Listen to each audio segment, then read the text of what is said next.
بسم الله الرحمن الرحيم.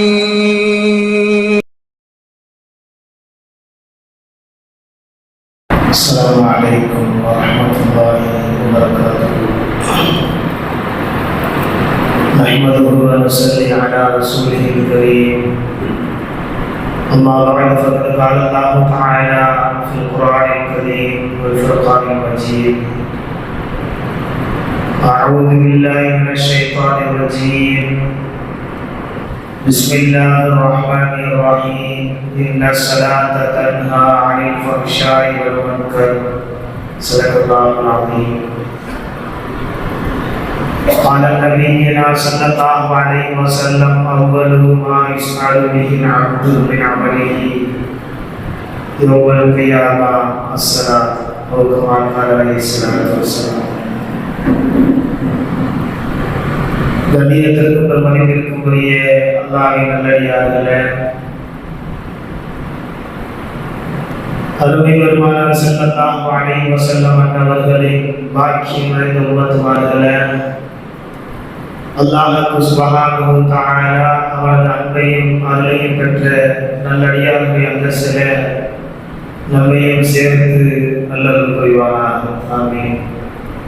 உலக பொதுவரை தன்னுள் ஏந்தி ஒப்பில்லாத குணபாடுகளை உள்ளுக்குள் பதித்து மனித சமுதாயம் என்ற பேரவையின் தலைமைத்துவத்திலே ஜொலிக்கும் வழியாக தோன்றிய உத்தம திருத்தூதர் அன்னலம் பெருமானார் ஸல்லல்லாஹு அலைஹி வஸல்லம் அன்னவர்கள் மீதும் அன்னவர்களின் வாழ்க்கை வழிமுறைகளை அடிச்சுவடுகளை பரடாமல் பின்பற்றி வாழ்ந்த வந்த சத்திய சஹாபாக்கள், தாபியன்கள், தபா தாபியன்கள், நல்லவர்கள், நம்மவர்கள், அல்லாஹ்வுடைய மஜ்லிஸில் அமர்ந்திருக்கக்கூடிய, அல்லாஹ்வுடைய மஜ்லிஸிற்கு வருகை தந்து கொண்டிருக்கக்கூடிய, வருகை தரக்கூடிய, குறிப்பாக இவ்வூரில் உண்டான முஸ்லிமான ஆண் பெண் அனைத்து மக்கள் மீதும், இன்னும் உலகத்திலே உண்டான ஒவ்வொரு முஸ்லிமான ஆண் பெண் அனைத்து மக்கள் மீதும் இறைவனின் சாந்தியும் சமாதானமும் என்று வென்று விளவி கொண்டிருக்கட்டுமாக. ஆமீன். அல்லாஹ் ரப்பல் ஆலமீன் இந்த ஜும்மாவுடைய தினத்தில் துஆக்கள் ஒப்புக்கொள்ளப்படக்கூடிய நேரத்தில் நம்மவர்களுடைய தேவைகள், நம் பெற்றோர்கள், நம் மனை மக்கள், உடன் பிறந்த சகோதரர்கள், சகோதரிகள், சொந்த பந்தங்கள், உற்றார் உறவினர்கள், ஊர்வாசிகள், குறிப்பாக உலகத்திலே உண்டான ஒவ்வொரு முஸ்லிமான ஆண் பெண் அனைத்து மக்களின் தேவைகளையும் அல்லாஹ் ரப்பல் ஆலமீன் முறைப்படுத்தி கொடுப்பானாக. ஆமீன். வாழக்கூடிய காலம் சில காலம், இக்காலகட்டத்தில் நோய்கள் இல்லாத வாழ்க்கையை ரப்பல் ஆலமீன் நமக்கு அளித்து மருத்துவ செலவினங்களை விட்டும் நம்மையும் நம்மவர்களுடைய குடும்பங்களையும் பாதுகாத்து தந்தருள்வானாக. ஆமீன்.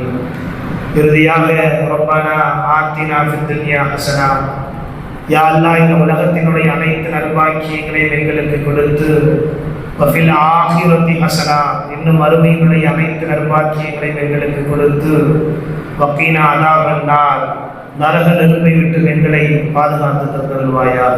ஆமீன். கண்ணியத்திற்குரிய பெருமக்களே, அல்லாஹ் ரப்பல் ஆலமீன் நம்மை எல்லாம் ஒரு புனிதமான ஜும்மாவுடைய தினத்தில் ஒன்று சேர்த்து வைத்திருக்கின்றான். இந்த ஜும்மாவுடைய நாளிலே என்னென்ன விஷயங்களை பேசுகின்றோமோ கேட்கின்றோமோ, அல்லாஹ் ரப்பல் ஆலமீன் பேசக்கூடிய நாளிற்கும் கேட்கக்கூடிய செடிகளுக்கும் அதை முழுமையாக பின்பற்றி வாழக்கூடிய ஒரு தௌஃபீகை ரப்பல் ஆலமீன் ஏற்படுத்தி கொடுப்பானாக. ஆமீன். கண்ணியத்திற்குரிய மோமின்களே, அல்லாஹ் ரப்பல் ஆலமீன் இந்த உலகத்தை படைத்து உலகத்தில் மனிதர்களுக்கு தேவையான அத்துணை வஸ்துக்களையும் கொடுத்திருக்கின்றார். அதிலே ரப்பல் ஆலமீன் எதிர்பார்ப்பதெல்லாம் அவனை வழிபட வேண்டும், அவனுக்கு கட்டுப்பட வேண்டும் என்ற நோக்கத்தில் தான் இந்த உலகத்தை உருவாக்கி இருக்கின்றோம் என்பதாக அல்லாஹ் ரப்பல் ஆலமீன் சொல்லியிருக்கிறார். அந்த அடிப்படையிலே நாம் பார்க்கும் பொழுது அல்லாஹ்விற்கு கட்டுப்படுதல் என்பது தொழுகையை கொண்டுதான் அது சாத்தியமாக இருந்து கொண்டிருக்கின்றது. தொழுகை என்பது மார்க்கத்தில் எவ்வளவு முக்கியம் வாய்ந்ததோ அதை மறந்து இன்றைய சமுதாயத்திலே நாம் பார்க்கும் பொழுது அது சாதாரண ஒன்றாக ஆகிவிட்டது, கருதப்பட்டு கொண்டிருக்கின்றது. இன்றைக்கு எதை பற்றி பேசப்படுகின்றது, என்ன பயான்கள் பேசப்படுகின்றது? சாதாரணமாக தொழுகையை பற்றி தான் பேசப்படுகின்றது என்று பேசக்கூடிய, போரடிக்கக்கூடிய, நெருப்பேற்றக்கூடிய தலைப்பு என்ற அளவிற்கு தொழுகை மிக மிக முக்கியத்துவம் குறைந்த ஒன்றாக ஆகிவிட்டதை பெருமக்களே நாம் எல்லாம் பார்த்து கொண்டிருக்கின்றோம். மார்க்கம் அந்த தொழுகைக்கு தந்திருக்கின்ற முக்கியத்துவத்தை உணராமல் என்று ஆண் மக்களும் பெண் மக்களும் வாழ்ந்து கொண்டிருக்கின்றனர். தன்னை திருத்திக் கொள்ளக்கூடிய ஒரு செயல் இருக்கின்றது, ஒரு அமல் இருக்கின்றது என்று சொன்னால் பெருமக்களே அது தொழுகையாகத்தான் இருக்கின்றது, தொழுகையை சரி செய்வதில் தான் இருக்கின்றது என்பதாக குர்ஆனும் பெருமானார் ஸல்லல்லாஹு அலைஹி வஸல்லம் அவர்களுடைய பொன்மொழிகளும் பல இடங்களில் நமக்கு கற்றுத்தருகிறது. நபிகள் பெருமானார் ஸல்லல்லாஹு அலைஹி வஸல்லம் அவர்கள் சொல்லுவார்கள், கியாமத்துடைய அடையாளங்களில் முதல் அடையாளம் என்னுடைய உம்மத்தினுடைய உள்ளத்திலிருந்து தொழுகையினுடைய அச்சம் எடுக்கப்பட்டுவிடும், இதுதான் கியாமத்துடைய முதல் அடையாளம் என்பதாக நாயகம் ஸல்லல்லாஹு அலைஹி வஸல்லம் சொல்லி காண்பார்கள். பள்ளிக்கு வருவார்கள், ஆனால் அவருடைய உள்ளத்திலே உள்ளச்சம், அல்லாஹ்வுடைய பயம் இருக்காது என்பதாக பெருமானார் ஸல்லல்லாஹு அலைஹி வஸல்லம் சொல்லுவார். பள்ளியை விட்டு வெளியே இருப்பார்கள், இன்னும் பள்ளியிலும் இருப்போம், தொழக்கூடியவர்களாக இருப்போம், தொழாதவர்களாக இருப்போம், இருந்தாலும் கூட அவர்களுடைய அந்த வணக்க வழிபாடுகள் அவர்களுக்கு ஈடேற்றத்தை கொடுக்காததற்கு காரணம் என்னவென்று சொன்னால் அவருடைய உள்ளத்திலே மன ஓர்மை இருக்காது. இதுதான் கியாமத்தினுடைய முதல் அடையாளம் என்பதாக பெருமானார் ஸல்லல்லாஹு அலைஹி வஸல்லம் அவர்கள் பெருமக்களை சொல்லி காண்பிப்பார்கள். இன்னும் சொல்லுவார்கள், அவ்வளு மா யஸ்அலு பிஹில் அப்து மின் அமலிஹி யௌமல் கியாமா அஸ்ஸலாத்.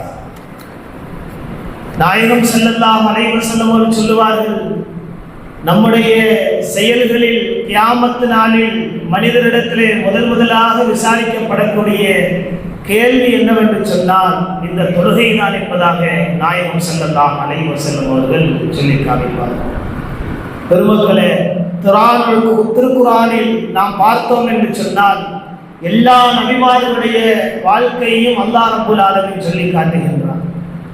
எல்லா நபிமார்களுடைய வாழ்க்கையும் ரப்புல் ஆலமீன் சொல்லி காட்டும் பொழுது அந்த வாழ்க்கையினுடைய அடித்தளத்திலே, அது ஆரம்பமாக இருக்கட்டும், அது இறுதியாக இருக்கட்டும், தொழுகையினுடைய பங்கு நபிமார்களிடத்திலே எப்படி இருந்தது என்பதை குர்ஆன் தெள்ளத் தெளிவாக அடுக்கடுக்காக பெருமக்களை சொல்லி காட்டுகின்றது. ஒவ்வொரு நபியுடைய வரலாற்றையும் நாம் எடுத்து பார்க்கலாம். அல்லாஹ் சொல்லும் போது இக்கட்டான நேரங்களில் அந்த நபியுடைய தொழுகைதான் அவர்களை ஈடேற்றம் கொண்டு சென்றது என்பதாக குர்ஆன் சொல்லி காட்டுகின்றது. குர்ஆனிலே பல நபிமார்களுடைய வரலாறுகளை சொல்லக்கூடிய அல்லாஹ் ரப்புல் ஆலமீன் எல்லா வரலாறுகளையும் பெருமக்களை நாம் எடுத்துக்கொள்ளலாம். உதாரணமாக குர்ஆன் ஒரு நபியை பற்றி சொல்லும், ஜக்கரியா அலைஹிஸ்ஸலாம் அன்னவர்களை பற்றி குர்ஆன் சொல்லும் பொழுது நீண்ட நாட்களாக அந்த ஜக்கரியா அலைஹிஸ்ஸலாம் அவர்களுக்கு குழந்தையின்மை இருந்தது, குழந்தை இல்லாமல் இருந்தார்கள். அல்லாஹ்விடத்தில் ஒவ்வொரு நாளும் ஜக்கரியா அலைஹிஸ்ஸலாம் அன்னவர்கள் துஆ செய்து கொண்டே இருப்பார்கள், யா அல்லாஹ், யா அல்லாஹ், என்னுடைய வாழ்க்கையிலே நீண்ட ஆயுள்கள் கடந்து விட்டன, எனக்கு குழந்தையின்மை இல்லாமல் இருந்து கொண்டிருக்கின்றது, எனக்கு ஒரு குழந்தையை கொடு ரப்பே என்பதாக ஜக்கரியா அலைஹிஸ்ஸலாம் அன்னவர்கள் ஒவ்வொரு நேரங்களிலும் துஆ செய்து கொண்டிருந்தார்கள் என்பதாக குர்ஆன் சொல்லுகிறது. ஒரு நேரத்தில் ஜக்கரியா அலைஹிஸ்ஸலாம் அன்னவருடைய துஆவை நாம் ஏற்றுக்கொண்டு மலக்குமார்களை நாம் பூமிக்கு அனுப்பி வைத்தோம். ஜக்கரியா அலைஹிஸ்ஸலாம் அன்னவரிடத்திலே நீங்கள் சென்று சொல்லுங்கள், அவர்களுக்கு சுப செய்தி சொல்லுங்கள், அவர்களுடைய துஆக்கள் ஒப்புக்கொள்ளப்பட்டது என்பதாக அல்லாஹ் ரப்புல் ஆலமீன் மலக்குகளை அனுப்பி வைக்கின்றார். இந்த வார்த்தையை அல்லாஹ் இப்படி பதிவு செய்வான். ஃபனாதத்துல் மலாயிகா, மலக்குமார்கள் சுபச்செய்தி சொல்வதற்காக வேண்டி நாம் அனுப்பி வைத்தோம். வஹுவ காயிமுன், அந்த நேரத்திலே ஜக்கரியா அலைஹிஸ்ஸலாமுடைய நிலைப்பாடு எப்படி இருந்தது என்று சொன்னால், வஹுவ காயிமுன் யுஸல்லி ஃபில் மஹ்ராப், தொழக்கூடியவர்களாக நாம் கண்டோம்.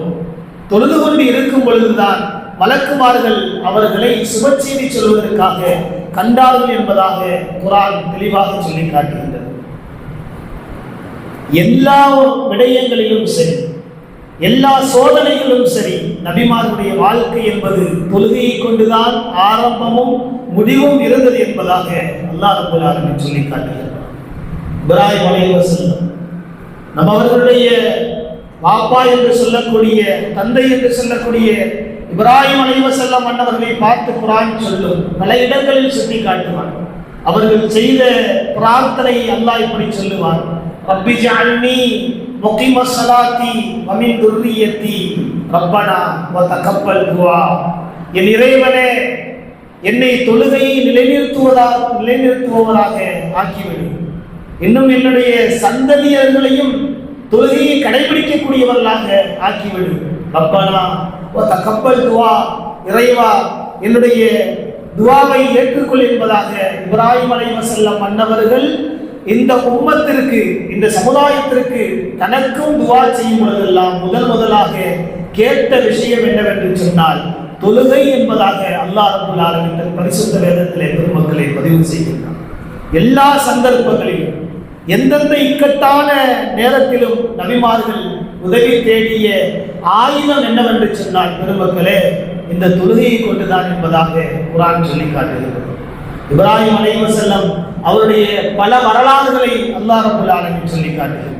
குர்ஆனிலே இப்ராஹிம் அலைஹிஸ்ஸலாம் அவர்கள்தான் நம்முடைய அஸ்திவாரம் என்பதாக, உங்களுடைய அஸ்திவாரம் என்பதாக குர்ஆன் சொல்லுகிறது. அதனால தான் இன்றைக்கு தொழுகையில நம்ம பார்க்கலாம், அத்தையாத்தில் அமர்ந்து விட்டோம் என்று சொன்னால் அவர்கள் மேல் ஸலவாத் ஓதவில்லை என்று சொன்னால், தரூத் இப்ராஹிம் ஓதவில்லை என்று சொன்னால் தொழுகையே இல்லாமல் ஆகிவிடும். அந்த அளவிற்கு இப்ராஹிம் அலைஹிஸ்ஸலாமுடைய வரலாறுகளை சொன்ன ரப்பல் ஆலமீன் குர்ஆனிலே பதிவு செய்வது மட்டுமல்லாமல் ஒரு உம்மத்துடைய தொழுகை நிறைவேற வேண்டும் என்று சொன்னால் நபி மீது ஸலவாத் இப்ராஹிம் அலைஹிஸ்ஸலாம் அவர்களை ஞாபகப்படுத்துவதற்காக வேண்டிய அந்த அத்தையாத்தையும் தரூத் இப்ராஹிம் தொழுகையினுடைய கட்டமைப்பாக அல்லாஹ் ரப்பல் ஆலமீன் ஆக்கி தந்திருக்கிறார்.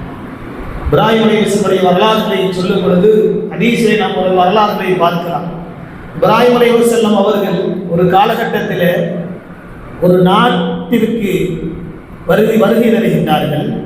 அந்த நாட்டில் இருக்கக்கூடிய மக்களிலே சில மக்கள் அந்த மன்னரிடம் சென்று முறையிடுகின்றார்கள், சொல்லுகின்றார்கள், மன்னரே, இந்த நாட்டிற்கு ஒரு வாலிபர் வந்திருக்கின்றார், இந்த நாட்டிற்கு ஒரு வாலிபர் புகுந்திருக்கின்றார். ஆனால் அந்த வாலிபர் அழைத்து வந்திருக்கக்கூடிய அவருடைய மனைவி இருக்கின்றார்களே மிகவும் அழகான தோற்றமுடையவர்களாக இருந்து கொண்டிருக்கின்றார். அந்த அழகான பெண் என்பவள் அந்த வாலிபருக்கு தோதுவான பெண்ணாக இல்லை. நீங்கள் இந்த ஆட்சி செய்யக்கூடிய மன்னராக இருக்கக்கூடிய உங்களுக்கு பொருத்தமான பெண்ணாக இருக்கும். எனவே அந்த வாலிபருடைய மனைவியை நீங்கள் அழைத்து ஜோடியாக எடுத்துக் கொள்ளுங்கள் என்பதாக சிலர்கள் மன்னரிடத்திலே வந்து முறையிடுகின்றார்கள். பெருமக்களே, சிந்தனை செய்து பார்க்க வேண்டும். ஒரு தேசத்திற்கு தன்னுடைய மனைவியுடன் இப்ராஹிம் அலைஹிஸ்ஸலாம் அவர்கள் செல்லுகின்றார்கள். சென்று மன்னரை கூட சந்திக்கவில்லை. அதற்குள் அங்கிருந்தவர்கள் அந்த பெண்ணை மன்னருக்கு மணமுடிக்க வேண்டும், மன்னர் எடுத்துக்கொள்ள வேண்டும் என்பதாக மன்னரிடத்திலே ஆசையை காட்டுகின்றார்கள். மன்னர் சொல்லுகின்றார், அந்த வாலிபரிடத்தில் இருந்து, அந்த இப்ராஹிம் இடத்துல இருந்து அந்த பெண்ணை நீங்கள் என்ன செய்ய கொண்டு வந்து விடுங்கள் என்பதாக சொல்லும் பொழுது அந்த இப்ராஹிம் அலைஹிஸ்ஸலாம் அவரிடத்தில் இருந்து சாரா அம்மையாரை இழுத்து வந்து மன்னரிடத்திலே கொடுக்கின்றார். அப்பொழுது சாரா அம்மையார் அல்லாஹ்விடத்திலே துஆ செய்ததாக வரலாறுகள் பேசுகின்றன. அவருடைய துஆக்கு ஒப்புக்கொள்ளப்படப்பட்டு அந்த மன்னனுக்கு பலவிதமான துயரங்கள் துன்பங்கள் ஏற்படும் பொழுது அந்த மன்னர் உணர்ந்து கொண்டான், இந்த பெண்மணி அல்லாஹ்விடம் தொடர்பு உள்ளவள், எனவே இவர் நமக்கு தோதுவானவராக இல்லை, நாம் விட்டுவிடுவோம் என்பதாக அந்த சாரா அம்மையாரை விட்டுவிடுகின்றார். இது வரலாறு. தன்னுடைய கணவரிடமிருந்து பறிக்கப்பட்டு வந்த சாரா அம்மையார் துஆ செய்கின்றார்கள், அல்லாஹ் எனக்கு என்னுடைய துஆவை கொண்டு அந்த மன்னரிடமிருந்து உதவி செய்து விட்டார் என்று வெளியே வந்த அந்த சாரா அம்மையார் தன்னுடைய கணவர் எங்கே இருக்கின்றார், தன்னுடைய கணவர் இப்ராஹிம் அலைஹிஸ்ஸலாம் அவர்களிடத்திலிருந்து நாம் பிரிக்கப்பட்டு வந்திருக்கின்றோமே, இந்த நேரத்திலே தன்னுடைய கணவர் எங்கு இருப்பார் என்பதாக அழுதவர்களாக கூக்குரலிட்டவர்களாக அங்கும் இங்கும் தேடுகின்றார்கள். அந்த தேசத்திலே இப்ராஹிம் அலைஹிஸ்ஸலாம் அவர்களை தேடிய வண்ணமாக ஓரிடத்திலே இப்ராஹிம் அலைஹிஸ்ஸலாம் அவர்களை கண்டுகொள்கின்றார்கள். பெருமக்களே, கண்டுகொள்ளும் பொழுது அவர்கள் பார்க்கின்றார்கள் இப்ராஹிம் அலைஹிஸ்ஸலாம் அவருடைய நிலைமை எப்படி இருந்தது என்று சொன்னால் அந்த இடத்திலே இப்ராஹிம் அலைஹிஸ்ஸலாம் அவர்கள் சஜிதாவில் விழுந்து தொழுது கொண்டிருப்பதை ஹஸரத் சாரா அம்மையார் பார்க்கின்றார். அப்பொழுது சொன்னார்களாம், என்னுடைய துஆவை கொண்டு அல்லாஹ் ரப்பல் ஆலமீன் அந்த மன்னரிடத்திலே இருந்து எனக்கு உதவியை கொடுக்கவில்லை, மாறாக என்னுடைய கணவர் எனக்காக வேண்டி பிரார்த்தனை செய்து கொண்டிருந்தார். தொழுது கொண்டு இருந்தார். அந்த தொழுகைதான் அந்த மன்னரிடமிருந்து என்னை காப்பாற்றியது என்பதாக சாரா அலைஹிஸ்ஸலாம் அவர்கள் சொன்னதாக பெருமக்களே வரலாறுகளை நாம் பார்த்து கொண்டு வருகிறோம். ஆக நபிமார்களுடைய வாழ்க்கையினுடைய நெடுவிலும் நாம் பார்த்தோம் என்று சொன்னால் பெருமக்களை தொழுகைதான் அவருடைய அஸ்திவாரமாக இருந்தது. அந்த தொழுகைதான் அவர்களுக்கு உதவியும் தேடிக் கொடுத்தது என்பதாக குர்ஆனுடைய நெடுவிலும் அல்லாஹ் ரப்பல் ஆலமீன் நீங்கள் தொழுகையை கடைபிடித்துக் கொள்ளுங்கள் என்பதாக நமக்கு நபிமார்களுடைய வரலாறுகளை சொல்லி நமக்கு ஒரு அத்தாட்சியாக காமித்துக் கொண்டிருக்கின்றார். பெருமானார் ஸல்லல்லாஹு அலைஹி வஸல்லம் அவர்கள், நபி பெருமானார் ஸல்லல்லாஹு அலைஹி வஸல்லம் அவர்கள் எந்த நேரத்திலும் வரலாறுகளை நாம் எடுத்து பார்த்தோம் என்று சொன்னால் பல்லாயிரக்கான ஹதீஸ் தோரணைகளை நாம் படித்துக் கொண்டிருக்கின்றோம், பல்லாயிரக்கான சம்பவங்களை நாம் கேள்விப்பட்டிருக்கின்றோம்.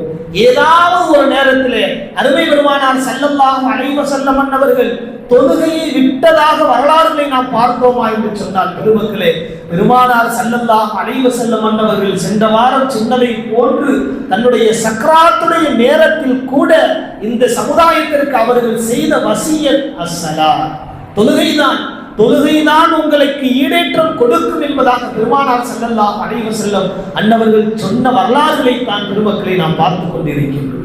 பத்ருடைய யுத்த களம் சஹாபாக்கள் எல்லாம் திகைத்து நின்ற ஒரு நேரம். குறைவான நபர்கள் இருக்கின்றோம், குறைவான நபர்கள், அதிக எண்ணிக்கை உள்ள யகூதிகள் இருக்கின்றார்கள். அவரிடத்திலே பெருமானாரே நபிகள் நாயகமே, நாம் எப்படி சென்று போரிடுவது, நமக்கு உதவி கிடைக்குமா என்று சொல்லும் பொழுது மழை துளி இறங்கிக் கொண்டு இருக்கின்றது. காலை நேரம் பெருமானார் ஸல்லல்லாஹு அலைஹி வஸல்லம் அவர்கள் சஹாபாக்களுக்கு சொன்ன உபதேசத்தை பெருமக்களே வரலாறுகளை பதிவு செய்கின்றார்கள். பெருமானார் ஸல்லல்லாஹு அலைஹி வஸல்லம் அவர்கள் எண்ணிக்கை குறைவாக இருக்கின்றோம், இந்த ஆயுதத்தை எடுத்துக் கொள்ளுங்கள், இந்த வாகனத்தை ஓட்டிக் கொள்ளுங்கள் என்பதாக சொல்லவில்லை. பெருமானார் ஸல்லல்லாஹு அலைஹி வஸல்லம் சொன்ன வார்த்தை தொழுகுங்கள், தொழுது அல்லாஹ்விடத்திலே நீங்கள் கேளுங்கள், அல்லாஹ் ரப்பல் ஆலமீன் நமக்கு உதவியை கொடுப்பான் என்பதாக பெருமானார் ஸல்லல்லாஹு அலைஹி வஸல்லம் அவர்கள் சொன்னார்கள். அந்த பத்ர் யுத்தம் நமக்கு களமாக இறங்கியது, நம் இஸ்லாத்திற்கு முதல் வெற்றியாக கிடைத்தது பெருமக்களே என்று நாமெல்லாம் முஸ்லிம்கள் என்பதாக சொல்லிக் கொண்டு இருக்கிறோம். அதே போன்று ஹந்தக் யுத்தம் முஸ்லிம்களுக்கு மிகப்பெரிய நெருக்கடியான ஒரு நிலைமை. எந்த அளவு என்று சொன்னால் வரலாறுகளிலே பதிவு செய்கின்றார்கள், இந்த ஹந்தக் யுத்தத்திலே மதீனா நகரை சுற்றி வளைத்து விட்டார்கள். அவர்களுடைய கட்டுக்கோப்புக்குள், யகூதியுடைய கட்டுக்கோப்புக்குள் அந்த மதீனா நகரமே வந்துவிட்டது. சஹாபாக்கள் எல்லாம் திகைத்து நின்றார்கள், என்ன செய்வது? நபி ஸல்லல்லாஹு அலைஹி வஸல்லம் அவர்கள் அமைதியாக இருந்து கொண்டிருக்கின்றார்கள் என்பதாக பெருமக்களை என்ன செய்திருக்க வேண்டும்? நாம் சிந்தனை செய்து பார்க்க வேண்டும். ஆண்களும் பெண்களும் என்ன செய்திருக்க வேண்டும்? நபி ஸல்லல்லாஹு அலைஹி வஸல்லம் அவர்கள் அந்த கூட்டத்தில் இருந்த சஹாபாக்களை நோக்கி சொல்கின்றார்கள், தோழர்களே, யாராவது எழுந்து சென்று அவருடைய நிலைமை எப்படி இருக்கின்றது, யகூதியுடைய நிலைமை எப்படி இருக்கின்றது, எத்தனை நபர்கள் இருக்கின்றார்கள், என்ன பேசிக் கொண்டு இருக்கின்றார்கள் என்பதை பார்த்து வாருங்கள் என்பதாக அந்த கூட்டத்தில் இருந்த சஹாபாக்களுக்கு பெருமானார் ஸல்லல்லாஹு அலைஹி வஸல்லம் அவர்கள் உபதேசம் செய்கின்றார். நாம் வரலாறுகளை பார்க்க வேண்டும். குர்ஆன் சொல்லுகின்றது, நபி ஒரு வார்த்தையை சொன்னார்கள் என்று சொன்னார், பெருமானார் ஸல்லல்லாஹு அலைஹி வஸல்லம் அவர்கள் ஒரு வார்த்தையை சொன்னார்கள் என்று சொன்னால் அந்த வார்த்தை முடிப்பதற்குள் சஹாபாக்கள் அதற்கு கட்டுப்படுவார்கள். அப்படித்தான் சஹாபாக்களுடைய நிலைமை இருந்தது. ஆனால் பெருமானார் ஸல்லல்லாஹு அலைஹி வஸல்லம் அவர்கள் இந்த வார்த்தையை சொல்லுகின்றார்கள், எந்த சஹாபி வந்திருக்கவில்லை, எல்லா சஹாபாக்களும் அமைதியாக அமர்ந்து கொண்டு இருக்கின்றார்கள். எல்லாருக்கும் ஆச்சரியமாக இருந்தது. எல்லாருக்கும் ஆச்சரியம். நபி ஸல்லல்லாஹு அலைஹி வஸல்லம் அவர்களுக்கு ஆச்சரியம். நம்முடைய பேச்சுக்கு கட்டுப்படக்கூடிய இந்த தோழர்கள் அமைதியாக இருந்து கொண்டிருக்கின்றார்கள் என்பதாக. அவ்வளவு பெரிய கண்டக்கூடிய யுத்தத்தினுடைய போராட்டம். காரணம் என்னவென்று சொன்னால் கடுமையான குளிர் நேரம். மதீனாவிலே கடுமையான குளிர் நேரம், பசி, நீண்ட நாட்களாக உணவு இல்லாமல் பசியினுடைய கொடுமை வரலாறுகளை பதிவு செய்கின்றார்கள். அதே போன்று நீண்ட மாதங்களாக தூக்கமில்லை, பசி கொடுமை, குளிர் நேரம். எல்லா சகாபாக்களும் எந்திரிச்சு பெருமானார் ஸல்லல்லாஹு அலைஹி வஸல்லம் அந்த வார்த்தைக்கு கட்டுப்பட்டு நாம் சென்றோம் என்று சொன்னால், மௌத்தாகிவிட்டோம் என்று சொன்னால் நபிக்கு எப்படி பதில் கொடுப்பது என்ற நோக்கத்திலே எல்லா சகாபாக்களும் அமர்ந்து விட்டார்கள். பெருமக்களே, பெருமானார் ஸல்லல்லாஹு அலைஹி வஸல்லம் அன்னவர்களுக்கே ஆச்சரியமாக இருந்தது. எனவே கடைசியிலே ஒரு மனிதருடைய பெயரை சொல்லி அனுப்புகின்றார்கள். ஹுதைஃபா ரலியல்லாஹு அன்ஹுடைய பெயரை சொல்லி நீங்கள் போய் பார்த்து வாருங்கள் நிலைமையை என்பதாக சொல்லி ஹுதைஃபா ரலியல்லாஹு அன்ஹு அவர்களை அழைப்பு கொடுத்து அனுப்பி வைக்கின்றார்கள். இது வரலாறுகளிலே பதிவு செய்கின்றார். ஹுதைஃபா ரலியல்லாஹு அன்ஹு அவர்கள் யகூதியருடைய நிலைமையை பார்த்துவிட்டு நடுநிசையிலே வருகின்றார்கள். எல்லா சஹாபாக்களும் தூங்கிக் கொண்டிருக்கின்றார்கள், எல்லா சஹாபாக்களும் உறங்கிக் கொண்டிருக்கின்றார்கள். பெருமானார் ஸல்லல்லாஹு அலைஹி வஸல்லம் அவர்களை பார்க்கும் பொழுது நபியுடைய நிலைமை எப்படி இருந்தது என்று சொன்னால், பெருமக்களை பெருமானார் ஸல்லல்லாஹு அலைஹி வஸல்லம் அவர்கள் தொழுது கொண்டு இருப்பதை நான் பார்த்தேன் என்பதாக ஹுதைஃபா ரலியல்லாஹு அன்ஹு அவர்கள் பதிவு செய்கிறார். ஆக எந்த நிலைமை வந்தாலும், உயிர் போராட்டம், தாகம், பசி, குளிர், மதீனா நகரை யகூதிகள் சுத்தி விட்டார்கள். நாயகம் ஸல்லல்லாஹு அலைஹி வஸல்லம் அவர்கள் கையில் எடுத்த ஆயுதம் என்னவென்று சொன்னால், பெருமக்களே, தொழுகையை தொழக்கூடியவர்களாகத்தான் இருந்தார். மார்க்கத்திலே எல்லா விஷயத்திற்கும் அல்லாஹ் ரப்பல் ஆலமீன் சொல்லக்கூடிய வார்த்தை துக்கமா, நீங்கள் தொழுகையை கடைபிடிங்கள். இதா தகவு அம்ரும், நபிக்கு ஒரு விஷயம் கவலை அளித்து விட்டது என்று சொன்னால் பெருமானார் ஸல்லல்லாஹு அலைஹி வஸல்லம் அவர்கள் உடனே தொழுகையை தொழக்கூடியவர்களாக இருப்பார்கள். இல ஸலாத்தி, தொழுகையின் பக்கம் செல்லுங்கள் என்பதாக பெருமானார் ஸல்லல்லாஹு அலைஹி வஸல்லம் சொல்லுவார். மழை இல்லையா, உங்களிடத்திலே மழை பொழியவில்லையா, முதலிலே எதையும் செய்யாதீர்கள். நாயகம் ஸல்லல்லாஹு அலைஹி வஸல்லம் அவர்கள் சொன்ன ஆயுதம் என்ன? தொழுகையை கடைபிடிங்கள். கிரகணம் ஏற்படுகின்றதா, உங்களிடத்திலே கிரகணம் ஏற்படுகின்றதா, சூரியனுடைய அந்த மாற்றங்கள் ஏற்படுகின்றதா, நீங்கள் முதலிலே எடுக்கக்கூடிய ஆயுதம் உங்களுக்கு உதவி கிடைக்க வேண்டும் என்று சொன்னால் நீங்க என்ன செய்ய, தொழுகுங்கள் என்பதாக பெருமானார் ஸல்லல்லாஹு அலைஹி வஸல்லம் சொன்னார். உங்களுடைய தேவைகள் நிறைவேற வேண்டும், உங்களுடைய தேவைகள் நிறைவேற வேண்டுமா? இன்னைக்கு தேவைகள் நிறைவேறதுக்கு எங்கெங்கோ சென்று கொண்டு இருக்கின்றோம், யாரையோ பார்க்கின்றோம், யார் காலிலேயே விழுகின்றோம், ஜோசியம் குறி என்னென்னமோ இன்னைக்கு சமுதாயம் என்ன செய்து, பெருமக்களே, ஆண்களும் சரி பெண்களும் சரி, இதுதான் இங்கேதான் நமக்கு உதவி கிடைக்கும் என்பதாக அல்லாஹ் ரப்பல் ஆலமீன் நாயகம் ஸல்லல்லாஹு அலைஹி வஸல்லம் அவர்கள் சொன்னார்கள். ஸலாத்துல் இஸ்திகாரா, என்ன செய்யுங்க, நீங்க தொழுகையை கடைபிடிங்க. அதற்கு 2 ரக்காத் ஹாஜத் நஃபில், என்னுடைய தேவை நிறைவேற வேண்டும் என்பதாக தொழுகுங்கள், தொழுகிடத்தில் உதவி தேடுங்கள். எங்களுக்கு உதவி கிடைக்கலையா, எங்களுக்கு உதவி கிடைக்கல, நாங்க தொழுகிறோம், தொழுது என்னத்தை நாங்க கண்டோம், எல்லா நோய்களும் எல்லா கஷ்டங்களும் எங்களுக்கு தானே வந்து கொண்டிருக்கிறது என்பதாக சொல்லுகின்றோம் என்று சொன்னால், பெருமக்களே, பெருமானார் ஸல்லல்லாஹு அலைஹி வஸல்லம் சொன்னார்கள், அந்த தொழுகையிலே உங்களிடத்திலே இறையச்சம் உள்ளச்சம் இல்லாமல் இருக்கின்றது என்பதாக பெருமானார் ஸல்லல்லாஹு அலைஹி வஸல்லம் சொன்னார்கள். ஸலாத் மிஃப்தாஹுல் அஸ்னாம், பெருமானார் ஸல்லல்லாஹு அலைஹி வஸல்லம் சொன்னார்கள், மிஃப்தாஹுல் அர்ஸக், அல்லாஹ்வின் கருவூலத்தில் கட்டுப்பட்ட சாவி என்னவென்று சொன்னார். அல்லாஹ்வுடைய கருவூலம் இருக்கின்றது அல்லவா, அதனுடைய சாவி நீங்கள் திறக்க வேண்டும் என்று சொன்னார். அல்லாஹ்வுடைய கருவூலத்திற்குள் நீங்கள் நுழைய வேண்டும் என்று சொன்னால் உங்களுடைய ஆயுதம் என்னவென்று சொன்னால் தொழுகை என்பதாக பெருமானார் ஸல்லல்லாஹு அலைஹி வஸல்லம் சொன்னார்கள். இந்த மகத்துவத்தை பெருமக்களை இன்றைக்கு விளங்காமல், இந்த மகத்துவத்தை விளங்காமல் இன்றைக்கு ஆண் சமுதாயமும் சரி பெண் சமுதாயமும் சரி தொழுகை என்று சொன்னால் ஏளனமாக சாதா சீதனமாக நாம் இன்னைக்கு நினைக்கக்கூடிய ஒரு விடயத்தில் இன்னைக்கு பொதுமக்கள் இந்த இஸ்லாமிய சமூகம் இருந்து கொண்டு இருக்கின்றது. எல்லா விஷயங்களும் இதைத்தானே பேசுறாங்க. இன்னைக்கு தொழுகையில என்னங்க இருக்குது, தொழுகைன்னு பேசுறாங்க. இந்த தொழுகை தான் அசல் என்பதாக குர்ஆன் சொல்லி காட்டுகின்றது. பெருமக்கள், இன்னைக்கு தொழுகை தான் அசல். தொழுகைக்கு பின்னாடி தான் உங்களுடைய எல்லா செயல்பாடுகளும், என்னென்ன விஷயங்கள் உலகத்தில் இருக்கின்றதோ அத்துணை விஷயங்களும் வணக்கத்திற்கு பின்னாடி தான் உங்களுடைய கடமைகள் என்பதாக குர்ஆனும் சொல்கின்றது, நபி ஸல்லல்லாஹு அலைஹி வஸல்லம் அவர்களும் சொல்லி காட்டுகின்றார்கள். ஒருமுறை பெருமானார் ஸல்லல்லாஹு அலைஹி வஸல்லம் அவர்கள் சொல்லுவார்கள், நீங்கள் எல்லாம் என்னுடைய தோழர்கள், நான் என்னுடைய சகோதரர்களை என்ன செய்கிறேன், சந்திக்க ஆசைப்படுகின்றேன் என்பதாக சஹாபாக்களிடத்துல நாயகம் ஸல்லல்லாஹு அலைஹி வஸல்லம் அவர்கள் கேட்கின்றார். சஹாபாக்கள் சொன்னார்கள், யார் ரசூலல்லாஹ், நாங்கள் உங்களுடைய சகோதரர்கள் அல்லவா என்பதாக சொல்லும் பொழுது பெருமானார் ஸல்லல்லாஹு அலைஹி வஸல்லம் சொன்னார்கள், நீங்கள் என்னுடைய சகோதரர்கள், தோழர்கள், என்னுடைய சகோதரர்கள், எனக்கு பின்னால் வரக்கூடிய என்னுடைய சமுதாயம், என்னுடைய உம்மத் என்பதாக சொன்னார்கள். சஹாபாக்கள் கேட்டார்கள், யார் ரசூலல்லாஹ், எங்களை நீங்க பார்த்துக்கிறீங்க, எங்களை அபூபக்கர் யார், உமர் யார், இப்படி எல்லா பெயர்களும் எல்லா முகங்களும் உங்களுக்கு கண்ணிலே புலன்படுகின்றது. உங்களுடைய சகோதரர்களை பார்க்க வேண்டும் என்பதாக சொல்லுகின்றீர்களே, இன்னும் பார்க்கவே இல்லை, உங்களுடைய காலகட்டத்திற்கு பின்னால் உங்களுடைய உம்மத்து தோன்றும் என்பதாக சொல்லுகின்றீர்கள். அப்பொழுது எப்படி நீங்கள் உங்களுடைய சகோதரர்களை கண்டுகொள்வீர்கள் என்பதாக நாயகம் ஸல்லல்லாஹு அலைஹி வஸல்லம் அவர்களிடத்திலே சஹாபாக்கள் கேட்கும் பொழுது பெருமானார் ஸல்லல்லாஹு அலைஹி வஸல்லம் அவர்கள் சொல்லுவார்கள் ஒரு உதாரணத்தை. ஒரு கருப்பு குதிரை கூட்டம் இருந்து கொண்டிருக்கின்றது. அந்த கருப்பு குதிரை கூட்டத்திலே ஒரு வெள்ளை நிற குதிரை ஒன்று இருக்கின்றது. அழகான உதாரணம் சொல்லுவோம். இந்த வெள்ளை நிற குதிரை கருப்பு குதிரை கூட்டத்திற்குள்ளே இருக்கும் பொழுது அதை நாம் பார்த்தோம் என்று சொன்னால் இலகுவாக நம்மால் கண்டுபிடிக்க முடியுமா அல்லது முடியாதா என்பதாக நாயகம் ஸல்லல்லாஹு அலைஹி வஸல்லம் அவர்கள் கேட்கும் பொழுது சஹாபாக்கள் சொல்லுவார்கள், இலகுவாக யார சொல்லலாம், நாம் கண்டுபிடித்து விடலாம். எல்லாமே கருப்பா இருக்குது, ஒரே ஒரு வஸ்து மட்டும், ஒரு பிராணி மட்டும் என்ன செய்யுது அப்படின்னு சொன்னா வெள்ளையா இருக்குன்னு சொன்னா ஈஸியா கண்டுபிடிச்சு. இதுதான் நிதர்சன உண்மை. பெருமானார் ஸல்லல்லாஹு அலைஹி வஸல்லம் சொல்லுவார்கள், இதே போன்றுதான் மறுமையில என்னுடைய உம்மத்தை, என்னுடைய சகோதரர்களை நான் எப்படி கண்டுகொள்வேன் என்று சொன்னால் அவர்களுடைய தொழுகையினுடைய அந்த ரோமங்களை கொண்டு, தொழுகையினுடைய அந்த உறுப்புகளை கண்டு என்னுடைய உம்மத் இவர்கள் தான் என்பதாக நான் கண்டுகொள்வேன் என்பதாக பெருமானார் ஸல்லல்லாஹு அலைஹி வஸல்லம் அவர்கள் சொல்லி காட்டுகிறார். திருவள்ளுவரே அப்படி என்று சொன்னால் யாரெல்லாம் தொழுகையாளிகளாக இருக்கின்றார்களோ அவர்கள் தான் நபி பெருமானார் ஸல்லல்லாஹு அலைஹி வஸல்லம் அவர்களுடைய உண்மை உம்மத்தாக இருக்க முடியும் என்பதை சஹாபாக்களுக்கு பெருமானார் ஸல்லல்லாஹு அலைஹி வஸல்லம் அவர்கள் அழகாக புரிய வைக்கின்றார்கள். நல்லா சிந்தனை செஞ்சு பார்க்கணும். எந்த தொழுகையினுடைய உறுப்புகளை கொண்டுதான் என்னுடைய என்ன செய்வேன் சகோதரர்களை கண்டுகொள்வேன் என்று சொன்னால், அப்ப தொழுகையே இல்லாமல் இருந்தால் எப்படி பெருமானார் ஸல்லல்லாஹு அலைஹி வஸல்லம் அவருக்கு தெரியும்?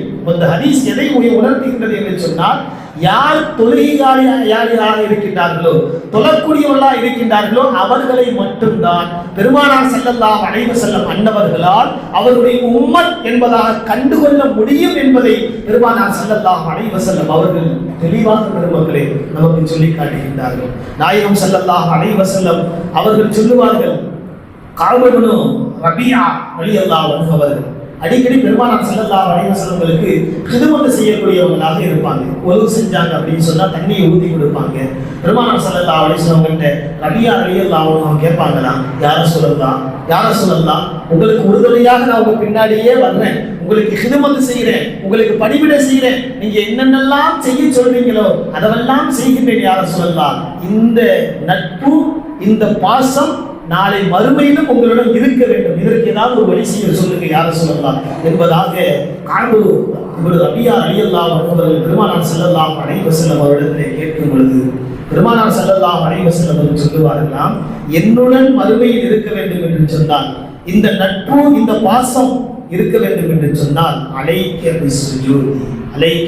பிஸ்ஸுஜூதி, அதிகமாக நீங்கள் சுஜூது செய்து கொள்ளுங்கள், அதிகமாக தொழுகையை நீங்கள் நிலைநாட்டிக் கொள்ளுங்கள், அப்பொழுதுதான் என்னை நீங்கள் சந்திக்க முடியும், என்னுடன் தொடர்ந்து இருக்க முடியும் என்பதாக பெருமானார் ஸல்லல்லாஹு அலைஹி வஸல்லம் அவர்கள் பெருமக்களை சொல்லி காமிப்பார். இப்படி தொழுகையினுடைய வரலாற்றை நாம் பேச வேண்டும் என்று சொன்னால் பெருமக்களே, குர்ஆனுடைய நெடுவிலும் ஹதீஸுடைய அத்துணை தோரணைகளும் நமக்கு தொழுகை எவ்வளவு முக்கியத்துவம் வாய்ந்தது என்பதை அழகாக சொல்லி காட்டுகின்றது. ஆனால் இன்றைக்கு தொழுகையை பற்றி கேட்கக்கூடியவர்களாக இருக்கட்டும், பேசக்கூடியவர்களாக இருக்கட்டும், பெருமக்களே, ஆண்களாக இருக்கட்டும், பெண்களாக இருக்கட்டும், இந்த தொழுகையில் தான் இன்றைக்கு என்ன செய்யறோம்? மானக்கேடான தொழுகையை அல்லாஹ் சொல்லுவான், இன்ன ஸலாத்த தன்ஹா அனில் ஃபஹ்ஷாஇ வல் முன்கர். இந்த தொழுகை மானக்கேடான விஷயங்களை விட்டு உங்களை தடுக்கின்றது, இன்னும் வெறுக்கத்தக்க செயல்களை விட்டு உங்களை தடுக்கின்றது என்பதாக அல்லாஹ் ரப்பல் ஆலமீன் சொல்லி காட்டுகின்றான். இன்றைக்கு என்ன ஆயிருச்சு அப்படின்னு சொன்னா, தொழுகையினுடைய விஷயங்கள்ல என்ன மிகவும் பொதுவாக இந்த சமுதாயம், ஆண்களும் சரி பெண்களும் சரி, தொழுகை என்று சொன்னால் இலகு என்பதாக குர்ஆன் சொல்லுகின்றது, லேசான காரியம் என்பதாக குர்ஆன் சொல்லுகின்றது. இன்றைக்கு சமுதாயத்திற்கு மிகப்பெரிய பாரமான கடமை எதுவென்று நாம் கேட்டோம் என்று சொன்னால் இன்னைக்கு தொழுகையாகத்தான் இருக்கு. இன்னைக்கு தொழுகை நல்லா சிந்தனை செஞ்சு பாருங்க. நல்லா சிந்தனை செய்வார். இன்னைக்கு ஜும்மாவிற்கு ஒவ்வொரு நாடுகள் இருக்கின்றது, ஒவ்வொரு தேசங்கள் இருக்கின்றது. இன்னைக்கு ஜும்மாவுடைய தொழுகையை நம்ம பார்த்தோம் அப்படின்னு சொன்னா எவ்வளவோ கூட்டங்கள் வரும். உள்ளூர்வாசியா இருக்கு எவ்வளவு கூட்டம் வரும். மற்ற நேரம் தொழுகைகளை நீங்க பாருங்க, நல்லா சிந்தனை செஞ்சு பாருங்க. அல்லாஹ் என்ன செய்யறான்? பாரம் யாருக்கு இருக்குன்னு சொன்னா அல்லாஹ்வுடைய தொடர்பை நீங்க துண்டிக்க வேண்டும் என்பதாக நீங்க நினைச்சீங்க அப்படின்னு சொன்னா அல்லாஹ் முதலாக உங்கள்கிட்ட எடுக்கிறது என்ன செய்யுமா? அல்லாஹ்வுடைய உள்ளச்சத்தை எடுத்துருவோம். அல்லாஹ்வுடைய உள்ளச்சம் இல்லைன்னா என்ன? தொழுகையினுடைய பள்ளியை விட்டு நம்ம என்ன செஞ்சிருவோம்? வெளியே போயிடும். வெளியே போயிட்டு என்ன? அல்லாஹ்வுடைய ஞாபகம் இருக்காது. மார்க்கத்தினுடைய எல்லா விதமான சட்டத்திட்டங்களையும் நம்ம என்ன செய்வோம்? வாயினால மட்டும் பேசிட்டு தான் போகவே ஒழிய மாறாக அந்த அமல்கள் என்ன செய்யாது, இருக்காது. பெருமானார் ஸல்லல்லாஹு அலைஹி வஸல்லம் சொல்லுவார்கள், இந்த உம்மத்தை நாம் அடையாளம் காண்பது எப்படி என்று சொன்னால், நாளை நரக நெருப்பை விட்டு அல்லாஹ்விடத்திலே நான் உதவி தேடுவேன். அப்பொழுது அல்லாஹ் மலக்கிடத்திலே கட்டளையிடுவான், பெருமானார் ஸல்லல்லாஹு அலைஹி வஸல்லம் உம்மத்தை நீங்கள் வெளியாக்குங்கள் என்பதாக. மலக்குமார்கள் அந்த இடத்திலே நரகத்திலே சென்று பார்க்கும் பொழுது திரும்பி வந்து விடுவார்கள். யார்? நிறைய உலக சாம்ராஜ்யமே அந்த இடத்துல இருந்து கொண்டிருக்கின்றது. ரப்பே, நாங்கள் எப்படி முகம்மதுடைய உம்மத்தை மட்டும் தனியாக பிரிப்பது என்பதாக கேட்கும்போது அல்லாஹ் சொல்லுவான், அவருடைய உறுப்புகளை நீங்கள் பாருங்கள். அந்த இடத்திலே நரக தொழுகையினுடைய உறுப்புகளை நரகம் தீண்டுவதை விட்டு நாம் ஹராமாக்கி வைத்து விட்டோம். அந்த இடத்துல எந்த உடல்கள் நரக நெருப்பு தீண்டாமல் இருக்கின்றதோ அந்த உடல்கள் தான் முஹம்மது ஸல்லல்லாஹு அலைஹி வஸல்லம் உம்மத் என்பதாக அல்லாஹ் சொல்லுவான். பெருமானார் ஸல்லல்லாஹு அலைஹி வஸல்லம் 7 உறுப்புகளை அல்லாஹ் பாதுகாத்து வைப்பான். 7 தொழுகையினுடைய சுஜூது படக்கூடிய 7 உறுப்புகள் இருக்கின்றன. இந்த 7 உறுப்பை பார்த்து மலக்குமார்கள் முஹம்மது ஸல்லல்லாஹு அலைஹி வஸல்லம் உம்மத்தை விட்டு நரகத்தை விட்டு வெளியாக்குவார்கள் என்பதாக பெருமானார் ஸல்லல்லாஹு அலைஹி வஸல்லம் சொல்லி காமிப்பார். அல்லாஹ் ரப்பல் ஆலமீன் பெருமக்களே, தொழுகையை பற்றி கேட்கிறோம், தொழுகையை பற்றி பேசுறோம். ஒவ்வொரு நேரங்களிலும் நாம் என்ன செஞ்சிருக்கிறோம்? தொழுகை எவ்வளவு பெரிய கட்டமைப்பு என்பதை எல்லாம் பெருமக்களை நாம் கேள்விப்படுகின்றோம். ஆனால் நம்ம இடத்திலே அந்த தொழுகையினுடைய விடயங்கள் மட்டும், தொழுகையினுடைய அந்த ஆசைகள் மட்டும் அல்லாஹ் நமக்கு என்ன செஞ்சிருக்கிறான்? அல்லாஹ்வுடைய முதல் கடமை என்பதை மட்டும் இன்றைக்கு இந்த சமுதாயம் மறந்தவர்களாக இருந்து கொண்டிருக்கின்றது. அல்லாஹ் ரப்பல் ஆலமீன் நம்மை பாதுகாக்க வேண்டும். மௌத்திற்கு முன்னாலேயே அல்லாஹ்வை பிரியத்துடன் வரக்கூடிய ஒரு நல்ல மக்களாக ஆண்களையும் பெண்களையும் அல்லாஹ் ரப்பல் ஆலமீன் உருவாக்கி கொடுப்பானாக.